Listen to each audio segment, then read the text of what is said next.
ஜெயத்தை குறித்து தான் நாம் பார்க்க போகிறோம். இந்த 30 நாளும் கர்த்தர் நமக்கு வாக்குத்தத்தம் கொடுத்திருக்கிறார். நம்ம சபைக்கு வாக்குத்தத்தம் கொடுத்திருக்கிறார். என்ன அப்படின்னா, என்னை கேளும், அப்பொழுது ஜாதிகளை உமக்கு சுதந்திரமாகவும் தேசத்தின் எல்லைகளை உங்களுக்கு சொந்தமாக கொடுப்பேன்னு சொல்லி கர்த்தர் சங்கீதம் 2:8 நமக்கு வாக்குத்தத்தம் பண்ணியிருக்கிறார். ஆமென் சொல்லுங்க. அந்த வார்த்தை ஒரு நாள் பொய்யாக. நான் என்ன நம்புறேன்னா, கண்டிப்பா இந்த வருடத்திற்குள்ள 100 குடும்பம் ஆச்சு கர்த்தர் நம்ம சபை கொண்டு வரணும்னு சொல்லி நாம் ஆண்டவர் சமூகத்தில் ஜெபித்து கொண்டிருக்கோம். ஆமென் சொல்லுங்க. கர்த்தர் இதுவரைக்கும் நடத்தாத அளவுக்கு இந்த வருடத்துல நிறைய காரியங்களை தேவன் புதிதாக அநேக நன்மைகளை செய்து கொண்டிருக்கிறார். அது சபையில ஜெபிக்க வர்றவங்களுக்கு மட்டும்தான் தெரியும், மற்றவங்களுக்கு தெரியாது. அவங்க நினைக்கிறேன், நிறைய பேர் நினைக்கிறேன் இன்னும் ஒண்ணுமே இல்லை. ஜெபம் பண்ண வர்றவங்களுக்கு அது தெரியும். ஆமென் சொல்லுங்க. அதனாலதான் ஆவியானவர் திரும்ப சொல்றாரு, நீங்க ஜெபிக்கிறதுக்கு வாங்க. கஷ்டமா தான் இருக்கும், தடைகள் வரதான் செய்யும், போராட்டங்கள் வரதான் செய்யும். ஆமென் சொல்லுங்க. ஒரு 18 வருஷமாக, சரி 12 வருடமாக ஒரு பெரும்பாடு ஒரு ஸ்திரீ இருந்தார். அந்த ஸ்திரீயினுடைய பெரும்பாடு என்ன, உதரப்போக்கம். பெண்களுக்கான ஒரு பெரிய பலவீனமே தான், பயங்கரமான பிரச்சனை இல்லை. அந்த பெரும்பாடு 12 வருஷம், ஒரு நாள் 2 நாள், நீங்க யோசிச்சு பாருங்க எவ்வளவு பலவீனம் இருந்திருக்கு அந்த பெண்ணுக்கு. ஆனா அந்த 12 வருடம் பலவீனம் இருந்தா கூட ஒரு நாள் அந்த பெண் வந்து இயேசு வரான்னு கேள்விப்பட்டார். உடனே அவன் என்ன பண்ண பாருங்க, நான் இயேசுவின் வஸ்திரத்தை ஆகிலும் நான் தொடணும் அப்படின்னு ஒரு தீர்மானம் பண்ணி, அவ்வளவு கூட்டம் இயேசுவை சுத்திலும் ஃப்ரீ இல்லை, அது அவ்வளவு கிரௌடு, அவ்வளவு கூட்டம். ஆண்கள் இருந்திருப்பாங்க, பெண்கள் இருந்திருப்பாங்க, தள்ளி இருப்பாங்க, நசுக்கி இருப்பாங்க. அதை குறிச்சாலும் அந்த பெண் கவலைப்படவே இல்லை. அவன் என்ன பண்ணான்னா, எனக்கு எவ்வளவு பலவீனம் இருந்தாலும் பரவாயில்ல, நான் இயேசுவினுடைய வஸ்திரத்தின் ஓரத்தை தொட்டா போதும், எனக்கு அற்புதம் நடக்கும்னு சொல்லி அவன் அத்தனை பலவீனத்துல கர்த்தர் தேடி வந்துட்டா பாருங்க. அதான் கர்த்தர் நீங்க எதிர்பார்க்க பலவீனத்தை சொல்லி சமாளிக்கக்கூடாது. எப்பவுமே ஆண்டவர்களுக்கு பிடிக்காது பலவீனம் சொல்லி சமாளிக்கும். இப்ப எனக்கும் பலவீனம் இருந்தா செய்யும், பேச முடியல, சுத்தமாவே பேச முடியல. இந்த கிளைமேட்டுக்கு இந்த தொண்டை பயங்கர பெயினா இருக்கு. ஆனாலும் பலவீனம் இருக்கதான் செய்யும். ஆனாலும் அந்த பலவீனத்தெல்லாம் கர்த்தருடைய நாமத்தை நாம் மகிமைப்படுத்தி ஆகும். அனைவரும் சொல்லுங்க, என்னால முடியாது, எனக்கு பலவீனம், எனக்கு வேலை, எனக்கு அவங்ககிட்ட எப்படி பேச முடியும், எப்படின்னு நம்ம சொல்லி சமாளிக்கவே முடியாது. ஏன்னா வேதத்துல நமக்கு முன்பாக நிறைய பரிசுத்தவான்கள் எவ்வளவோ பிரச்சனையின் மத்தியில் கர்த்தரை தேடி ஜெயிச்சுட்டாங்க. ஆவியானவர் அவங்க காட்டுவார், உன்னை விட இவங்களுக்கு அதிக பிரச்சனை, உன்னை விட இவங்களுக்கு அதிக பிரச்சனை. அவங்க தேடி வந்து விடுதலை பெற்றாங்கல்ல, ஏன் உன்னால தேட முடியாது? அல்லேலூயா சொல்லுங்க. அதனால ஆவியானவர் சொல்லி தராது, எவ்வளவு பிரச்சனையா இருந்தாலும் ஜெபத்தை மட்டும் விட்டுறாதீங்க. ஏன்னா இது கடைசி காலம், ஆண்டவர் வருகிற நேரம் ஆயிடுச்சு. ஒரே மனிதருக்கு தப்பிக்கிறதுக்கு அவருடைய சமூகத்தில் நாம் தங்கி இருப்பதே நமக்கு நலம். ஆமென் சொல்லுங்க பாருங்க. அவருடைய சமூகத்தையே நான் நாடுவேன்னு சொல்லி ஆண்டவர் சமூகத்தில் பேசாம வந்திருக்க கர்த்தர் உங்களை எல்லாவற்றையும் பார்த்துக் கொள்ள வல்லமையுள்ளவராக இருக்கிறார். இன்றைக்கு நாம் எதை குறித்து தியானிக்க போகிறோம் என்றால், யாரெல்லாம் ஜெயிக்க போறாங்க அப்படிங்கிற குறித்து தான் பார்க்க போகிறோம். பொதுவாக கிறிஸ்தவர்களுக்கு ஜெயம் என்பது ஒரு சுதந்திரம். ஆமென் சொல்லுங்க. நம்முடைய அப்பா சம்பாதித்து வைத்திருக்கிற ஒரு சுதந்திரம் தான் ஜெயம். இந்த ஜெயம் எல்லாரும் ஜெயிக்கணும். ஏன்னா பைபிள் தெளிவா சொல்றது, வெளிப்படுத்தல, ஜெயம் கொள்ளுகிறவன் எவனோ அவன் தான். ஜெயிச்சாதான் உங்களுக்கு பரலோகம், ஜெயிச்சாதான் உங்களுக்கு ஆசீர்வாதம், ஜெயிச்சாதான் உங்களுக்கு எல்லாமே. நீங்க ஜெயிக்கலன்னா உங்களுக்கு எதுவுமே கிடைக்காது. வெளிப்படுத்தல் அப்படியே நம்ம சொல்லி கொடுக்கணும். உங்க 7 சபைக்கும் ஆவியானவர் சொல்றோம் என்ன சொல்லி தராரு, ஜெயிக்கணும், ஜெயம் கொள்ளுகிறவன். ஒவ்வொரு சபையினுடைய முடிவுல பாருங்க, காதுள்ளவன் கேட்கணும், ஜெயம் கொள்ளுகிறவன் எவனோ, ஜெயம் கொள்ளுகிறவன் எவனோ. அப்படின்னா என்ன இருக்கும்? ஆண்டவர் நம்ம என்ன நினைக்கிறாருன்னா, இயேசு ஜெயிச்சிட்டாரு, நாமளும் ஜெயிக்கணும், ஜெயிச்சாதான் நம்ம பரணும். எத்தனை பேர் நம்புறீங்க? எத்தனை பேர் விசுவாசிக்கிறீங்க? நாம ஜெயிக்கிற கூட்டமாய் நாம் இருக்கிற பொழுதுதான் நமக்கு ஒரு பெரிய ஒரு ராஜ்யத்தை கர்த்தர் நமக்கு வைத்திருக்கிறார். ஆமென் சொல்லுங்க. கர்த்தருக்கு முன்னாடி தோற்று போய் மட்டும் நம்ம வந்துடவே கூடாது, ஜெயிச்சுட்டு தான் நம்ம ஆண்டவர் சமூகத்துக்கு வரணும். ஆமென் சொல்லுங்க. இன்றைக்கு நாம் ஜெயிக்க வேண்டும் என்றால் நமக்கு என்ன தேவை அப்படின்னா, கர்த்தருடைய ஆசீர்வாதம் யார் மேல இருக்குதோ அவங்க எல்லாரும் ஜெயிப்பாங்க. அல்லேலூயா சொல்லுங்க. கர்த்தருடைய ஆசீர்வாதம் யார் யார் மேல இருக்குதோ அவங்க எல்லாரும் ஜெயிப்பாங்க. நீதிமொழிகள் 10ஆம் அதிகாரம் 22வது வசனத்தை நீங்க எடுத்து வாசிக்க பாருங்க. கர்த்தரின் ஆசீர்வாதமே ஐஸ்வரியத்தை தரும், அதனோட வேதனை கொடுத்தார். இவனை அறிவு, புத்திமானுக்கோ ஞானம் போதும். உண்டு. பாருங்க, கர்த்தரின் ஆசீர்வாதமே ஐஸ்வர்யத்தை தரும். அதனோடு அவர் வேதனையை கூட்டார். அல்லேலூயா சொல்லுங்க பாருங்க. இன்னைக்கு ஒரு சில காரியங்களை மாத்திரம் நாம் தியானிப்போம். கர்த்தர் நம்மை ஆசீர்வதிப்பாரா. இந்த உலகத்துல நமக்கு பணம் இருப்பதினாலோ அல்லது நல்ல வேலை இருப்பதினாலோ அல்லது நல்ல சொந்த பந்தங்கள் இருப்பதினாலோ அல்லது நல்ல நண்பர்கள் இருப்பதினாலோ நம்மால் ஜெயிச்சிட முடியாது. அல்லேலூயா சொல்லுங்க பாருங்க. அப்படியே சத்தம் புரியுது. நமக்கு இந்த உலகத்துல நல்ல வேலை, பணம், சொந்த பந்தம், நண்பர்கள் இதெல்லாம் இருக்கிறனால நம்ம இந்த உலகத்துல ஜெயிச்சிட முடியாது. நாம இந்த உலகத்தை ஜெயிக்கணும்னா நமக்கு ஒன்னே ஒண்ணுதான் அவசியம். என்ன தெரியுமா? கடவுளுடைய ஆசீர்வாதம். கர்த்தருடைய ஆசீர்வாதம் யாரால் இருக்குதோ அவங்க கிட்ட எதுவுமே இல்லைன்னா கூட அவங்க ஜெயிப்பாங்க. கவனிங்க, யாக்கோபு என்கிற ஒரு மனுஷனை குறித்து தான் இன்னைக்கு நாம தியானிக்க போகிறோம். யாக்கோபு கர்த்தருடைய ஆசீர்வாதத்தை பெற்றுக்கொள்ள என்ன பண்றான்? ராம் முழுவதும் போராடுகிறான். நீங்க வேதத்தை எடுத்து வாசிங்க. ஆதியாகமம் 32ஆம் அதிகாரத்துல 22வது வசனம் 22வது வசனம் வாசிங்க. ராத்திரியில் எழுந்திருந்து தன் 2 மனைவிகளையும் தன் 2 பணிவிடைக்காரிகளையும் தன்னுடைய 11 குமாரையும் கூட்டிக் கொண்டு யாக்கோபு என்கிற ஆற்றின் துறையை கடந்தான். அவர்களை சேர்த்து ஆற்றை கடக்க பண்ணி தனக்கு உண்டான யாவையும் அக்கறைப்படுத்தினான். யாக்கோபு பிந்தி தனித்திருந்தான். அப்பொழுது ஒரு புருஷன் பொழுது விடியுமளவும் அவனுடைய போராடி அவனை மேற்கொள்ளாததை கண்டு அவனுடைய தொடைச்சந்தை தொட்டார். அதனால் அவருடனே போராடுகையில் யாக்கோபின் தொடைச்சந்து சுருங்கிற்று. அவர் நான் போகட்டும், பொழுது விடுகிறது என்றார். அவர் நான் போகட்டும், பொழுது விடுகிறது என்றார். அதற்கு அவன் நீர் என்னை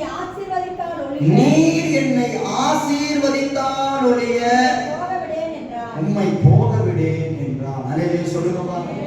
அல்லேலூயா. நீர் என்னை ஆசீர்வதித்தால் ஒழிய நான் உம்மை போகவிடேன் என்றார். யாக்கோபு ஏன் இவ்வளவு தேவனோடு கூட போராடுறானா? யாக்கோபுக்கு என்ன வேணும் அப்படின்னா ஆசீர்வாதம் வேணும். அல்லேலூயா சொல்லுங்க பாருங்க. ஆசீர்வாதம் வேணும். கடவுளுடைய ஆசீர்வாதம் நம்ம வீட்டுக்குள்ள இல்லாம எத்தனை ஆசீர்வாதம் உங்க வீட்டுக்குள்ள இருந்தாலும் அதனால உங்க வீட்டுல ஜெயம் வராது. எதற்கு நான் பேசுறது புரியுது? யாக்கோபுக்கு கடவுளுடைய ஆசீர்வாதம் பெரிதாக தெரிந்தது. பொதுவாக யாக்கோபு எப்படிப்பட்ட ஒரு மனுஷன் அப்படின்னா ஆசீர்வாதத்துக்கு முக்கியத்துவம் கொடுக்கிற ஒரு மனுஷன் தான் யாக்கோபு. அவன்கிட்ட 3 ஆசீர்வாதம் இருந்ததாக வேதம் சொல்கிறது. ஒரு ஆசீர்வாதம் என்னன்னா ஏசாவினுடைய சேஷ்ட புத்திர பாகத்துல ஒரு ஆசீர்வாதம் அவன் கையில இருந்துச்சு. 2வது ஒரு ஆசீர்வாதம் இருக்குது. அது என்ன ஆசீர்வாதம்னா ஈசாக்கினுடைய ஆசீர்வாதமும் யாக்கோபுடைய கையில தான் இருந்துச்சு. 3வது ஒரு ஆசீர்வாதம் இருக்குது. கர்த்தருடைய ஆசீர்வாதமும் யாக்கோபுடைய கையில தான் இருந்துச்சு. அல்லேலூயா சொல்லுங்க. யாக்கோபு ஆசீர்வாதத்தை விரும்பினான். ஏன் யாக்கோபு ஆசீர்வாதத்தை விரும்பினான்? அவன் நினைக்கிறான் ஆசீர்வாதம் இருந்தா நம்மளால ஜெயிக்க முடியும். அல்லேலூயா சொல்லுங்க பாருங்க. ஆசீர்வாதம் இருந்தா நம்மளால ஜெயிக்க முடியும். நீங்க நல்லா கவனிங்க. வேதத்தை நீங்க பார்க்கிற பொழுது யாக்கோபுக்கு ஏசாவுடைய ஆசீர்வாதம் இருந்துச்சு, அதே போல ஈசாக்குடைய ஆசீர்வாதம் இருந்துச்சு. ஆனா இந்த ஏசாவுடைய ஆசீர்வாதம் யாக்கோபுக்கு ஜெயத்தை கொடுத்துச்சு அப்படின்னு பாத்தீங்கன்னா கொடுக்கல. இன்னும் சொல்ல போனா அவன் அந்த தேசத்தை விட்டு துரத்துனதே யாருன்னா ஏசா தான். ஏசாவுக்கு பயந்துதான் யாக்கோபு என்ன பண்றான்? அந்த தகப்பன் தேசத்தை விட்டு ஓடி போறான். ஏசாவுடைய ஆசீர்வாதம் யாக்கோபுக்கு நன்மையை கொடுக்கவில்லை. அதான் கவனிங்க. ஈசாக்குடைய ஆசீர்வாதமும் யாக்கோபின் மேல இருந்துச்சு. ஈசாக்குடைய ஆசீர்வாதம் யாக்கோபுக்கு நன்மையை கொடுத்துச்சு அப்படின்னு பாத்தீங்கன்னா நன்மையை யாக்கோபுக்கு கொடுக்கல, லாபானுக்கு தான் கொடுத்துச்சு. அல்லேலூயா சொல்லுங்க பாருங்க. அல்லேலூயா. நீங்க வேதத்தை எடுத்து வாசிக்க முடியும். நீங்க எடுத்து வாசிப்பீங்கன்னா உங்களுக்கு தெரியும் பாருங்க. ஆதியாகமம் 30ஆம் அதிகாரத்தில் பார்க்கறாங்க. உங்க வேதாகமத்தை திருப்பி கொள்ளுங்க. ஆதியாகமம் 30ஆம் அதிகாரம் அதுல 27வது வசனத்திலிருந்து 30வது வசனம் வரைக்கும் நீங்க வாசிங்க. அப்பொழுது லாபான் உன் கண்களில் எனக்கு தயவு கிடைத்ததே ஆனால் நீ இரு உன் நிமித்தம் கர்த்தர் என்னை ஆசீர்வதித்தார் என்று. அல்லேலூயா. நல்லா கவனிங்க சிஸ்டர். இந்த லாபான் யாரு? இந்த லாபான் யாருன்னா யாக்கோபை ஏசா கொல்றதுக்காக திட்டம் போட்டான். அப்பதான் ஈசாவை கூப்பிட்டு என்ன பண்ணானா யாக்கோபை மறுபடியும் ஆசீர்வதிச்சு நீ உன் உன்னுடைய தாயுடைய சகோதரனுடைய வீட்டுக்கு போய் அங்க பெண் கொண்டு போ அப்படின்னு சொல்லி அவன் அனுப்பி விடுறாரு பாருங்க. அப்படிதான் அவன் வருகிறான். இந்த லாபன் யார் அப்படின்னு பாத்தீங்கன்னா யாக்கோபுடைய மாமனார், லேயாள் ராக்கேலுடைய அப்பா தான் இந்த லாபான். அல்லேலூயா சொல்லுங்க. அல்லேலூயா. ஆனா இப்போ யாக்கோபினுடைய ஆசீர்வாதம் யாருக்கு தான் ஆசீர்வாதமா இருந்துச்சு அப்படின்னு பாத்தீங்கன்னா யாக்கோபுக்கு ஆசீர்வாதமாகவே இல்லை, லாபானுக்கு தான் ஆசீர்வாதமா இருக்குது. அதனாலதான் லாபான் சொல்றான் பாருங்க, அப்பொழுது லாபான் உன் கண்களில் தயவு கிடைத்ததே ஆனால் நீ இரு, உன் நிமித்தம் கர்த்தர் என்னை ஆசீர்வதித்தார் என்று குறிப்பினால் அறிந்தேன். ஆமென் சொல்லுங்க. இன்னைக்கு நான் விசுவாசிக்கிற பிரதர்ஸ் நல்ல கவனிக்கல, இன்னைக்கு நிறைய பேருடைய வாழ்க்கையில நம்மனால மத்தவங்க நிறைய பேர் ஆசீர்வதிக்கப்பட்டிருக்காங்க, நம்மனால மத்தவங்க நிறைய பேர் ஆசீர்வதிக்கப்பட்டிருக்காங்க. ஆனா நம்மனால நம்ம ஆசீர்வாதத்தை பார்க்காமலே இருக்கணும். யோசிச்சு பாருங்க, நிறைய பேருக்கு பேசுறப்போ அவங்க சொல்லுவாங்க, நான் 12 மணி நேரம் வேலை செய்யணும் பாஸ்டர், நான் 8 மணி நேரம் வேலை செய்யணும் பாஸ்டர், இடைவிடாம நான் வேலை செய்யணும் பாஸ்டர். ஆனா என் வீட்டுல எந்த ஒரு ஒண்ணுமே இல்லை. ஆனா என் முதலாளிகள் எல்லாம் நல்லா இருக்கிறாங்க, என் வேலையின் மூலமாக அவங்க நல்லா இருக்கிறாங்க, அவங்க ஆசீர்வதிக்கப்படுறாங்க. ஆனா எனக்கும் ஒரு ஆசீர்வாதம் வரல பாஸ்டர். எத்தனை பேர் இது சொல்றீங்க? லாபான் இப்படிதாங்க இருந்தான். லாபான் ரொம்ப வேலை செஞ்சான், ரொம்ப வேலை செஞ்சான். ஆனா அந்த ஆசீர்வாதம் ஒண்ணு கூட யாக்கோபுக்கு நன்மையா வரும். ஆமென் சொல்லுங்க. லாபானுக்கு தான் அது நன்மையா முடிஞ்சிச்சு, அது யாக்கோபுக்கு நன்மையா முடியல. ஆமென் சொல்லுங்க. இதுதான் ஈசாக்கின் ஆசீர்வாதம். எத்தனை பேருக்கு நான் பேசுறது புரியுது? ஆமென் சொல்லுங்க. ஆனா சிஸ்டர் பிரதர், யாக்கோபு என்றைக்கு கர்த்தருடைய ஆசீர்வாதத்தை பெறுகிறானோ அன்றைக்கு பாருங்க யாக்கோபு ஆசீர்வாதமாய் மாறுகிறான். ஆமென் சொல்லுங்க. எத்தனை பேருக்கு நான் பேசுறது புரியுது சிஸ்டர்?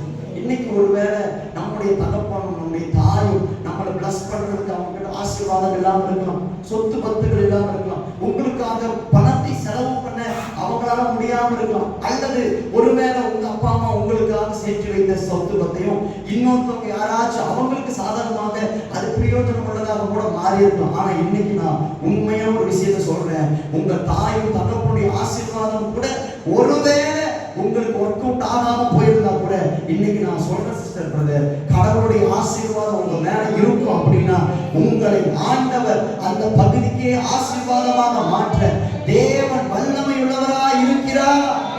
அல்லேலூயா சொல்லுங்க. அல்லேலூயா. யாக்கோபுக்கு ஒரு நல்ல ஒரு விஷயம் தெரியும். என்ன தெரியுமா? எனக்கு கடவுளுடைய ஆசீர்வாதம் இருந்தா போதும், எதுவும் வேணும், எதுவும் வேணும், கடவுளுடைய ஆசீர்வாதம் வேணும். இன்னைக்கு ஆவியானவர் நம்ம சபையில அநேகரை இந்த வார்த்தையை சொல்லி தட்டி எழுப்ப விரும்புகிறார். நீங்க எதை நம்பி ஓடிட்டு இருக்கிறீங்க? எந்த காரியத்தை நம்பி நீங்க ஓடிட்டு இருக்கிறீங்க? இது இருக்குது எனக்கு, அதனால எனக்கு பிரச்சனையே இல்லைன்னு நீங்க நினைக்கிறீங்களா? இல்ல இந்த மனுஷன் இருக்கிறான் அதனால எனக்கு பிரச்சனையே இல்லைன்னு நினைக்கிறீங்களா? இன்னைக்கு ஆவியானவர் சொல்லி தரார், இல்ல எத்தனை ஆசீர்வாதம் உலக பிரகாரமாக உன் வீட்டுக்குள் இருந்தாலும் கர்த்தருடைய ஆசீர்வாதமே ஐஸ்வர்யத்தை தரும். அதனோடு அவர் வேதனையை ஒருபோதும் கூட்டவே மாட்டார். அல்லேலூயா சொல்லுங்க. அல்லேலூயா. யாக்கோபே, உனக்கு யார் ஆசீர்வாதம் இருக்குதோ இல்லையோ அது முக்கியம் இல்லை, உன் வீட்டுக்குள்ள கர்த்தருடைய ஆசீர்வாதம் கண்டிப்பாக இருந்தே ஆக வேண்டும். கர்த்தருடைய ஆசீர்வாதம் இருக்கிற வீட்டுக்குள்ளதான் நன்மை வரும். கர்த்தருடைய ஆசீர்வாதம் இருக்கிற வீட்டுக்குள்ளதான் தீமை விலகி ஓடும். கர்த்தருடைய ஆசீர்வாதம் இருக்கிற வீட்டுக்குள்ளதான் தடைகள் மாறும். கர்த்தருடைய ஆசீர்வாதம் இருக்கிற வீட்டுக்குள்ளதான் வியாதிகள் சுகமாகும். கர்த்தருடைய ஆசீர்வாதம் இருக்கிற வீட்டுக்குள்ளதான் சமாதானம் வரும். நம்ம கண்கள் எப்பவும் எந்த ஆசீர்வாதத்தின் மேல இருக்கணும்னா கர்த்தருடைய ஆசீர்வாதத்தின் மேல மட்டும்தான். நல்லதா நம்ம வீட்டுல நம்முடைய தகப்பனும் தாயும் நமக்கு சம்பாதிச்சு வச்சிருக்கிறாங்களா, பரவாயில்ல, ரொம்ப சந்தோஷம், தப்பில்லை. அல்லது உங்களை பிளஸ் பண்றாங்களா, தப்பில்லை. ஆனா எல்லாவற்றிற்கும் மேல உங்க கண்கள் எதைதான் நோக்கி இருக்கணும்னா அவர் என்னை ஆசீர்வதித்தால் ஒழிய நான் அவரை போக விட மாட்டேன். எத்தனை பேர் நம்புறீங்க? நான் பேச எத்தனை பேருக்கு புரியுது? அல்லேலூயா சொல்லுங்க. அல்லேலூயா. அல்லேலூயா. நீங்க எத்தனை பேர் நம்புறீங்க? யாக்கோபு போல எத்தனை பேர் வேதனையோடு இருக்கிறீங்க? எத்தனை பேர் உங்களுடைய உழைப்பை இன்னொருத்தவங்க பறிச்சுக்கிட்டாங்க நீங்க இருக்கிறீங்க? நான் இவ்வளவு கஷ்டம் கஷ்டப்படுறேன், ஆனா எனக்கு எந்த ஒரு மாற்றமும் வரல பாஸ்டர். அதே வீட்டுக்குள்ள இருக்கிறேன், அதே வாழ்க்கையை வாழ்ந்துட்டு இருக்கிறேன். இன்னைக்கும் நான் சம்பாதிக்கிறதெல்லாம் வீணாவே போகுது. எவ்வளவா சம்பாதிச்சாலும் ஒரு பிரயோஜனம் இல்லை பாஸ்டர் நீங்க சொல்றீங்கன்னா, இன்னைக்கு ஆவியானவர் உங்க கூட பேச விரும்புறார். பிரதர்ஸ், உங்களுக்கு நீங்க சம்பாதிக்கிறது உண்மைதான், ஆனா உங்க வீட்டுக்குள்ள ஆசீர்வாதம் தங்கணும்னா கடவுளுடைய ஆசீர்வாதம் உங்க வீட்டுக்குள்ள இருந்தா மட்டும்தான் உங்களுடைய ஆசீர்வாதம் உங்க வீட்டுக்குள்ள தங்கும். வேற எந்த ஆசீர்வாதத்தை நீங்க நம்பி இருந்தாலும் அதெல்லாம் உங்க வீட்டுக்குள்ள வந்து தங்காது. அதனாலதான் யாக்கோபு என்ன பண்றான் பாருங்க. அன்னைக்கு யாக்கோபுங்கிற ஆற்றங்கரையில தனித்து நின்று கர்த்தரோடு இரவு முழுவதும் போராடி ஆசீர்வாதத்தை பெற்றுக் கொண்டான். அல்லேலூயா சொல்லுங்க. அல்லேலூயா, அல்லேலூயா, ஆமென். அதனாலதான் 1 நாளாகமம் 29ஆம் அதிகாரம் 12வது வசனம் நமக்கு ஒரு விஷயத்தை சொல்லி தருது பாருங்க. எவரையும் மேன்மைப்படுத்தவும் பலப்படுத்தவும் கர்த்தருடைய கரத்தினாலே ஆகும். அந்த வசனத்தை வாசிக்கிறேன். ஐஸ்வர்யமும் கனமும் உம்மாலே வருகிறது. தேவரீர் எல்லாவற்றையும் ஆளுகிறவர். உம்முடைய கரத்திலே சத்துவமும் வல்லமையும் இருந்து எவனையும் மேன்மைப்படுத்தவும் பலப்படுத்தவும் உம்முடைய கரத்தினாலே. சொல்லுங்க, எல்லாம் சத்தமா சொல்லுங்க. எவரையும் மேன்மைப்படுத்தவும் பலப்படுத்தவும். எல்லாருடைய கையை வானத்துக்கு நேர நீட்டி அப்படியே உங்க கண்களை மூடி யார் வீட்டுக்கு ஆசீர்வாதம் வரணும்னு நினைக்கிறீங்களோ நீங்க அப்படியே சேர்ந்து சொல்லுங்க பார்க்கலாம். எவரையும் மேன்மைப்படுத்தவும் பலப்படுத்தவும் ஆண்டவரே உம்முடைய கரத்தினால் ஆகும், உம்முடைய கரத்தினால் ஆகும். அப்படியே சத்தமா என் குடும்பத்தை ஆசீர்வதிங்க, என் பிள்ளைகளை ஆசீர்வதிங்க, என் சம்பத்துக்களை ஆசீர்வதிங்க, உங்க கரத்தினால் ஆகும். அல்லேலூயா, அல்லேலூயா, அல்லேலூயா, ஆமென். கர்த்தர் நல்லவர், கர்த்தர் நல்லவர், ஆமென். இப்ப நல்ல கவனிங்க. நீங்க அந்த வசனத்தை எல்லாம் தொடர்ந்து வாசிங்க. நம்ம கொஞ்சம் தியானிக்கலாம். ஆதியாகமம் 32ஆம் அதிகாரம் அத 22வது வசனத்திலிருந்து அப்படியே வாசிங்க.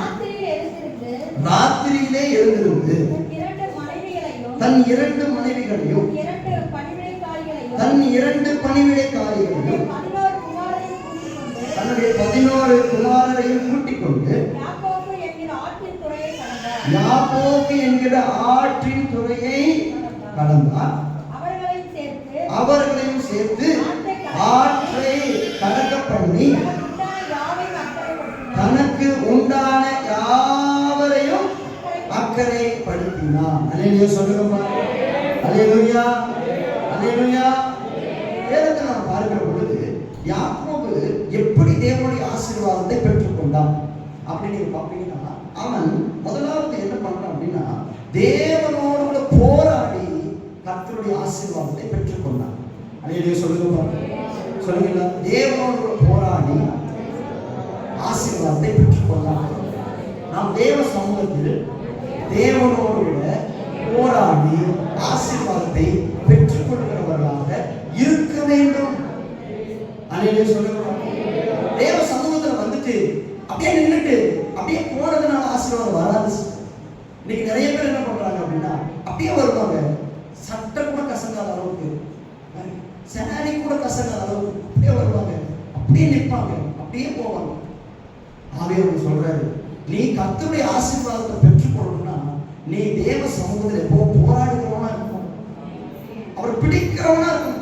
அவர் பிடிச்சு சொல்லணும், ஆண்டவரே நீ என்னை ஆசீர்வதித்தால் ஒழிய நான் உம்மை போக விட மாட்டேன்.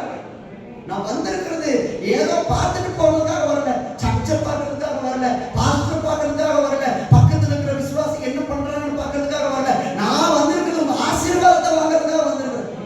எத்தனை பேர் சொல்றீங்க, நான் வந்திருக்கிறது உங்க ஆசீர்வாதத்துக்காக வந்திருக்கிறேன்.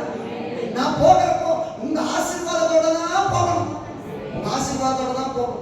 யாக்கோபு என்ன பண்றான் பாருங்க, ராத்திரியில் எழுந்து தன் 2 மனைவிகளையும் தன் 2 பணிவிடைக்காரிகளையும் தன்னுடைய 11 குமாரரையும் கூட்டிக் கொண்டு யாப்போக்கு என்கின்ற ஆற்றின் துறையை கடந்தான்.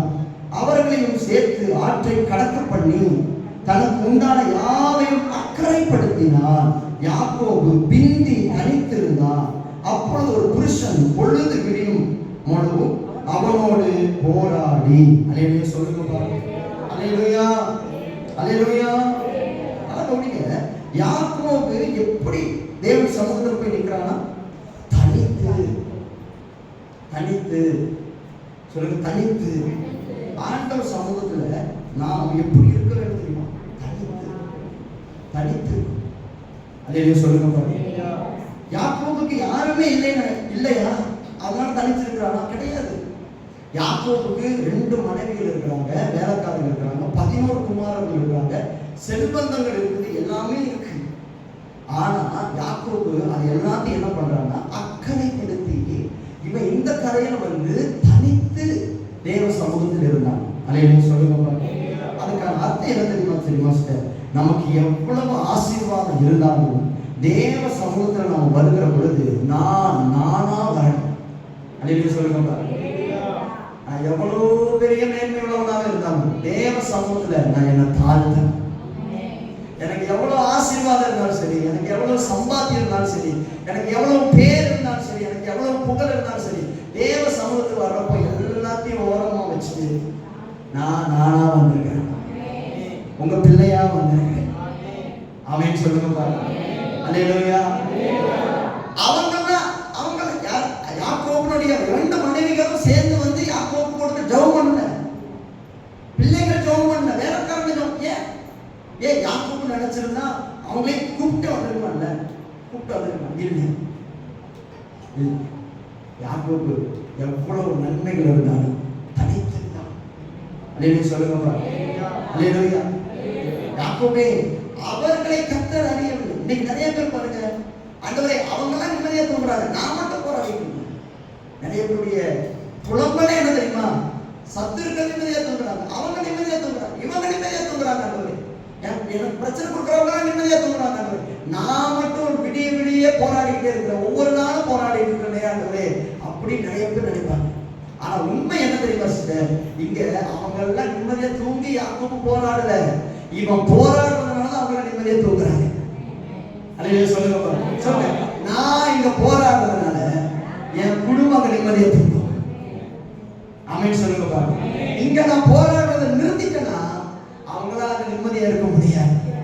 நீங்க சொல்றீங்களா, ஏன்டவரே இவ்வளவு பிரச்சனை, என்ன மட்டும் போராட? இல்ல இல்ல யாக்கோபே, அவங்க என்னை பத்தி அவங்களுக்கு தெரியாது. ஆனா உன்னை நான் தாயின் கருவிலே தெரிஞ்சுக்கிட்டேன், உன்னை நான் தாயின் கருவிலே தெரிஞ்சுக்கிட்டேன். நீ இப்படிதான் இருப்ப, நீ இப்படிதான் வளர வேணும், உன்னை எனக்கு தாயின் கருவிலே தெரியும்.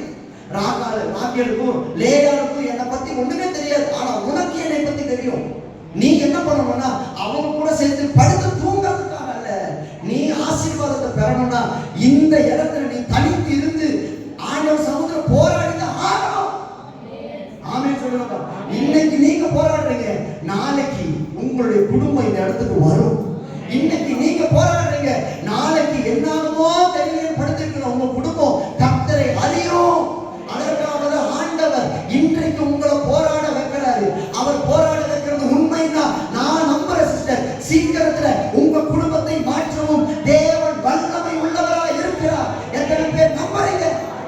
அல்லேலூயா, அல்லேலூயா. ஆமென். யாக்கோபு தனித்திருந்த பொழுது என்ன நடந்துச்சு பாருங்க. ஒரு புருஷன் அந்த இடத்துல வந்தார். 24வது வசனம். யாக்கோபு பிந்தி தனித்திருந்தான். அப்பொழுது ஒரு புருஷன் பொழுது விடியும் அளவும் அவனுடனே போராடி அவனை மேற்கொள்ளாததை கண்டு தொடைச்சந்தை தொட்டார். அதனால் அவருடைய போராடுகையில் யாக்கோபின் தொடைச்சந்து சுளுக்கிற்று. பாருங்க, யாக்கோபு எல்லாமே இருக்கும், தேவ சமூகத்தில் தனித்து வந்ததுனால என்ன நடந்துச்சு அப்படின்னு பாத்தீங்கன்னா, அவனை பார்க்க யார் வந்தா? ஒரு புருஷன் வந்தார். ஒரு புருஷன் வந்தார், ஒரு ஆண், ஒரு புருஷன் ஒருத்தர் வந்து அதுக்கு வர. அல்லேலூயா சொல்லுங்க. என் பக்கத்துல எல்லாரும் இருந்தா அவர் என்ன பார்க்க முடியாது. நான் தனிச்சு அவர் சமூகத்துக்கு வந்தேன்னு வச்சுக்கல, அவர் என்ன பார்க்கறதுக்காக இறங்கி வருவார். ஆமென் சொல்லுங்க. அந்த புருஷன் யாரு? பைபிள்ல சொல்லுது பாருங்க, 29வது வசனத்தை நீங்க வாசித்தீங்கன்னா, அப்பொழுது யாக்கோபு உம்முடைய நாமத்தை எனக்கு அறிவிக்க வேண்டும் என்று கேட்டார். அதற்கு அவர், நீ என் நாமத்தை கேட்பானேன் என்று சொல்லி அங்கே அவனை ஆசீர்வதித்தார். அப்பொழுது யாக்கோபு, நான் தேவனை முகமுகமாய் கண்டேன். அப்ப அந்த இடத்துல யார் வந்திருக்கிறானா சிஸ்டர், ஒரு புருஷனாய் தெரிஞ்சாலும் அந்த இடத்துல தேவன் இறங்கி வந்தார். இன்னைக்கு நீங்க எத்தனை பேர் நம்புறீங்க, எல்லாத்தையும் விட்டுட்டு நான் தேவ சமூகத்துல போராடிட்டு இருக்கிறேன்னா என்னை தேடி தேவன் இறங்கி வருவார். அல்லேலூயா சொல்லுங்க. என்னை தேடி அவர் இறங்கி வர வேண்டும் என்றால் கூட்டத்தோடு இருக்க கூடாது, தேவ சமூகத்தில் தனித்திருக்க வேண்டும். தனித்திருக்க வேண்டும். எத்தனை பேர் நம்புறீங்க, எத்தனை பேர் விசுவாசிக்கிறீங்க? அல்லேலூயா அல்லேலூயா. ஏன் யாக்கோபே நீ மட்டும் போராடுற? ஏன்னா நீ போராடுன அவர் இறங்கி வருவார். உனக்கு தெரியும், அவங்களுக்கு தெரியாது. அவங்க அதனால தூங்குறாங்க. ஆனா உனக்கு தெரியும்ல, சத்தியம் என்னன்னு தெரியும், ஆண்டவர்னா யாருன்னு தெரியும், ஜெபம்னா என்னன்னு தெரியும், வேதம்னா என்னன்னு தெரியும், கர்த்தர் எப்படி உங்களை நேசிக்கிறாருன்னு தெரியும். சின்ன வயசுல இருந்து உங்களை சுமந்தது தெரியும். எத்தனையோ டாக்டர் சொன்னாங்க இந்த மகன் உயிரோடு இருக்க மாட்டா, இந்த மகன் உயிரோடு இருக்க மாட்டான்னு சர்டிபிகேட் கொடுத்தாங்க. ஆனாலும் கர்த்தர் அவங்க எல்லாருடைய எல்லா காரியத்திலிருந்து காப்பாற்றி உங்களை நடத்தி வந்த தேவனை உங்களுக்கு தெரியும். அவங்களுக்கு தெரியும். அவங்க தெரிஞ்சுக்கிற ஒரு காலம் வரும். அதுக்கு முன்னாடி நீங்க தேவ சமூகத்துல போராடுகிற ஒரு மனுஷனாய் நீங்க இருப்பீங்க அப்படின்னா இன்னைக்கு நான் முழுசா நம்பிக்கையோட சொல்றேன் சிஸ்டர், உங்க வாழ்க்கையில தேவ ஆசீர்வாதம் இறங்கி வரும். அன்றைக்கு கர்த்தர் பெரிய காரியங்களை உங்க வாழ்க்கையில செய்ய அவர் வல்லமையுள்ளவராய் இருக்கிறார். இது எத்தனை பேர் நம்புறீங்க, எத்தனை பேர் விசுவாசிக்கிறீங்க? நல்ல கரங்களை தட்டி அவருடைய நாமத்தையே உயர்த்துங்க. ஹalleluya ஹalleluya ஆமென் ஆமென் ஆமென். அடுத்ததா பாருங்க, அப்படியே தொடர்ந்து வாசிங்க. வசனம் 24 இருந்து வாசிங்க. யாக்கோபு பிந்தி தனித்திருந்தான். அப்பொழுது ஒரு புருஷன் பொழுது விடியும் அவனோடு போராடி அவனை மேற்கொள்ளாததை கண்டு அதனால் அவனுடனே போராடுகிறேன். யாக்கோபின் தொடை சந்து சுருக்கிற்று. அல்லேலூயா சொல்லுங்க பாருங்க. இந்த இடத்துல 24 வசனம் மறுபடியும் உங்களுக்கு நான் காட்ட விரும்புகிறேன். யாக்கோபு பிந்தி தனித்திருந்தான். அப்பொழுது ஒரு புருஷன் பொழுது விடியும் அளவும். அல்லேலூயா சொல்லுங்க பாருங்க. பொழுது விடி அப்படின்னு என்ன அர்த்தம்? ரா முழுவதும். நீங்க லூக்கா 5ஆம் அதிகாரத்தின் பக்கமாக உங்க வேதத்தை நீங்க திருப்பிக்குவீங்க அப்படின்னா அங்க பேதுருங்கிற ஒரு மனுஷன் இருக்காங்க. அந்த பேதுரு என்ன பண்றாரு பாருங்க, ரா முழுவதும் பிரயாசப்படுறார். அங்க அவர் ரா முழுவதும் பிரயாசப்படுறார் லூக்கால. இங்க யாக்கோபு ஆதியாகமத்துல ரா முழுவதும் போராடுறார். அல்லேலூயா சொல்லுங்க பாருங்க. என்ன அர்த்தம்? தேவ சமூகத்தில் இருந்து யார் சொல்றா? பேதுரு வந்து உலகத்துல போராடுறான். உலகத்துல என்ன பண்றான்? ராமுழுவதும் போராடுறான். ஆனா அவனுக்கு ஒண்ணுமே கிடைக்கல. நீங்க அந்த வசனத்தை வாசிச்சு பாருங்க. லூக்கா 5ஆம் அதிகாரம் 5ஆம் வசனம். ஐயரே ராமுழுவதும் நாங்கள் பிரயாசப்பட்டோம், ஒன்றும் அகப்படவில்லை. பாருங்க, நல்லா பாருங்க. பேதுரு சொல்றான், ராமுழுவதும் நான் பிரயாசப்பட்டேன். உலகத்துல நீங்க எவ்வளவு ராமுழுவதும் பிரயாசப்பட்டாலும் உங்களுக்கு எந்த பலனும் கிடைக்காது, எந்த பலனும் கிடைக்காது. ஆனா தேவ சமூகத்துல நீங்க போராடுகிற மனுஷனா இருப்பீங்கன்னா அல்லேலூயா சொல்லுங்க பாருங்க. முழுவதும் நீங்க தேவனோடு கூட உறவாடுகிற மனுஷனா இருப்பீங்க அப்படின்னா நான் சொல்றேன் சிஸ்டர், எது கிடைக்குதோ இல்லையோ உங்களுக்கு கர்த்தருடைய ஆசீர்வாதம் கிடைக்கும். அங்க ஒண்ணுமே கிடைக்காம வெறும் கையோட பேதுரு நிக்கிறான். இங்க யாக்கோபு போராடி ஆசீர்வாதத்தை பெற்றுக் கொண்டான். நீங்க சொல்லுங்க, நீங்க எப்படி இருக்க போறீங்க? வெளியில போராடி போராடி ஒன்றுமே இல்லாம இருக்கணும்னு நீங்க நினைக்கிறீங்களா? இல்ல தேவ சமூகத்துல போராடி அவருடைய ஆசீர்வாதத்தை பெற்றுக்கொள்ள வேண்டும் என்று நீங்க நினைக்கிறீங்களா? அல்லேலூயா. நீங்க ஆவியானவர் சொல்லி தராரு, நீங்க என்னதான் வெளியில போராடினாலும் உங்களுக்கு ஒரு பிரயோஜனமும் இல்லாம நீங்க இருப்பீங்க, வெறும் கையோட கூட இருப்பீங்க. ஆவியானவர் சொல்லி தராரு, இல்ல நீ போராட வேண்டியது உலகத்தோடு அல்ல, உலக மனுஷனோடு கூட இல்ல, உனக்கு எதிராக செயல்படுகிற மனுஷனோடு கூட இல்ல, உனக்கு எதிராக யுத்தம் பண்ணுகிற மனுஷனோடு கூட இல்ல. நீ யாக்கோபே, நீ போராட வேண்டியது ஒரே ஒருத்தரோடு கூட தான். தேவ சமூகத்துல கர்த்தரோடு கூட நீ போராடுவ அப்படின்னா உன்னை ஆசீர்வதிக்க தேவன் இறங்கி வருவா. அல்லேலூயா சொல்லுங்க. அல்லேலூயா. யுத்தம் கர்த்தருடையது, ஜெயமோ நம்முடையது.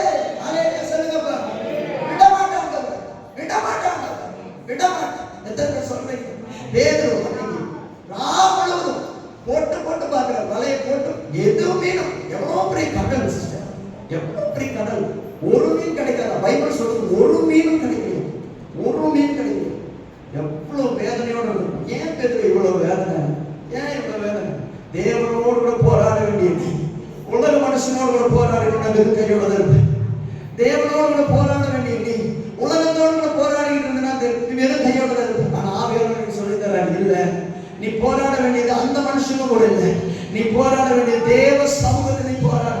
நீ தேவ சமூகத்தில் எவ்வளவு எவ்வளவு போராடுறியோ அந்த அளவுக்கு கர்த்தர் உன்னை ஆசீர்வதிக்க. சொல்லுங்க, இந்த தேவ சமூகத்துல நான் எந்த அளவுக்கு கண்ணீர் வடிக்கிறனோ அந்த அளவுக்கு கர்த்தர் என்னை ஆசீர்வதிக்க. இந்த தேவ சமூகத்துல எந்த அளவுக்கு என் ஜபத்தை இறக்கி இறக்கி வைக்கிறனோ, என் பாதத்தை இறக்கி இறக்கி வைக்கிறனோ அந்த அளவுக்கு என்னை ஆசீர்வதிக்க என் கர்த்தர் உண்மை உள்ளவராய் இருக்கிறார். ஆசீர்வாதம் உலகத்துல இல்ல, என் ஆசீர்வாதம் உலகத்துல இல்ல, என் ஆசீர்வாதம் தேவ சமூகத்தில் இருக்கு. ஆமென் சொல்லுங்க. என் ஆசீர்வாதத்தை நான் ஆசீர்வதிக்கப்படணும்னா உலக மனுஷன் காலை பிடிச்சாலும் ஆசீர்வதிக்கப்பட முடியாது. நான் ஆசீர்வதிக்கப்படணும், ஒரே ஒருவரை காலை பிடிக்கணும், அவர் தான் ஆண்டவராக இயேசு கிறிஸ்து. அவர் காலை பிடிச்சு சொல்லணும், விட மாட்டாங்க, என்னை ஆசீர்வதிக்காம உங்களை